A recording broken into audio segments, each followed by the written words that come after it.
Olha, quem já viu um cachorro tendo uma convulsão, sabe, é uma das experiências mais desesperadoras que existem. A primeira reação é correr para achar uma solução, né?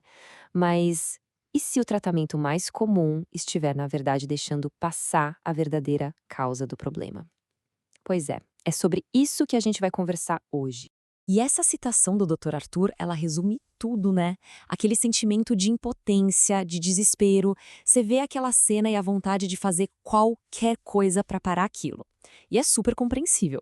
Só que é exatamente essa pressa que pode acabar nos colocando num caminho meio perigoso, um caminho que foca só em desligar o alarme de incêndio sem nem olhar para ver se a casa tá pegando fogo.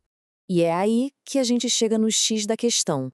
Será que aquele remédio para convulsão, que muitas vezes é a primeira coisa que se prescreve, é mesmo a solução final? Ou será que ele é só um jeito de esconder o problema que lá na frente pode até trazer mais complicação? Então, o que acontece normalmente? O protocolo padrão, muitas vezes, é receitar um remédio como o Gardenal. A intenção é ótima, claro, é parar as crises. O problema é que isso olha só para o sintoma, para a convulsão em si, e ignora a pergunta mais importante de todas. Por que isso está acontecendo? A fonte que a gente analisou usa uma analogia perfeita para isso. Dar um remédio sintético sem saber a causa é como enganar o corpo do animal. É como se o remédio chegasse para o organismo e dissesse: "Ó, relaxa, tá tudo bem, não precisa mais ter crise". Só que o desequilíbrio que causou a convulsão continua ali, escondidinho. É um disfarce químico e não uma cura de verdade. E agora vamos entrar na parte que é crucial entender. Quais são as consequências de tratar só o sintoma? Usar um remédio todo dia sem ter um diagnóstico preciso da causa esconde uns perigos que vão muito além daquela sonolência que muita gente já percebe no cão. A gente pode resumir em três grandes perigos. Primeiro, o corpo pode ficar dependente do remédio. Em vez de ele mesmo trabalhar para se equilibrar, ele fica esperando a química daquele comprimido todo dia. Segundo, o remédio demora muito para fazer efeito de verdade.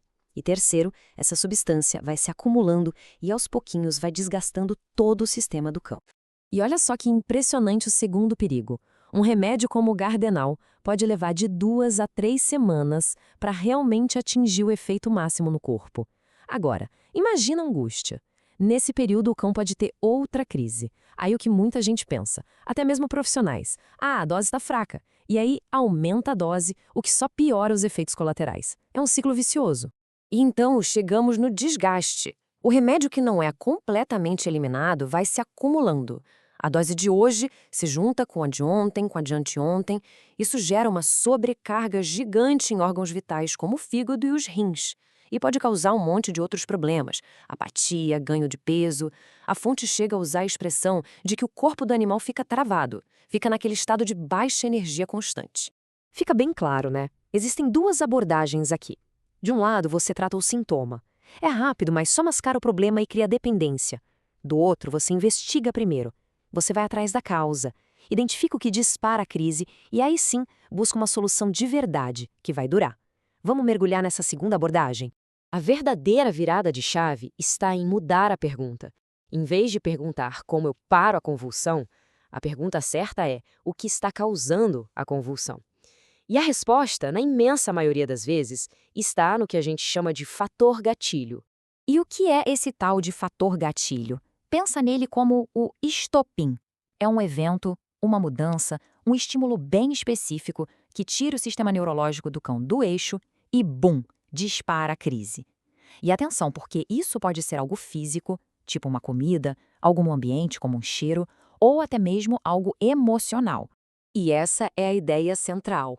As convulsões não são eventos aleatórios, que surgem do nada, sem motivo. Elas são uma resposta, são uma reação do corpo a alguma coisa que aconteceu antes. O nosso grande trabalho é descobrir o quê. E agora, se prepara, porque esse dado aqui é o mais revelador de todos. É realmente surpreendente. Em mais de 80% dos casos que a fonte acompanhou, o gatilho não era um tumor, não era uma doença neurológica grave. O gatilho estava ligado diretamente à rotina, ao ambiente e, pasmem, ao estado emocional do próprio tutor. Tá, mas e aí? Como é que se acha esse gatilho? É aqui que o tutor precisa virar uma espécie de detetive da saúde do seu próprio pet. O primeiro passo é ter um diário. E anotar tudo mesmo: o que o cão comeu, se teve visita em casa, se mudou um móvel de lugar. E o mais importante, prestar atenção em si.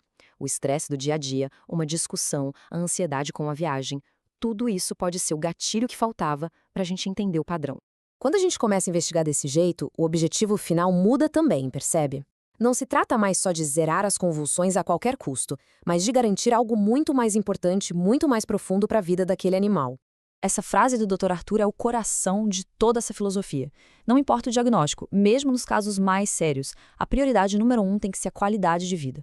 Um cachorro dopado, apático, que não tem crises, será que ele está vivendo melhor do que um cachorro ativo, alerta, que talvez tenha uma crise de vez em quando, mas uma crise que é compreendida e controlada?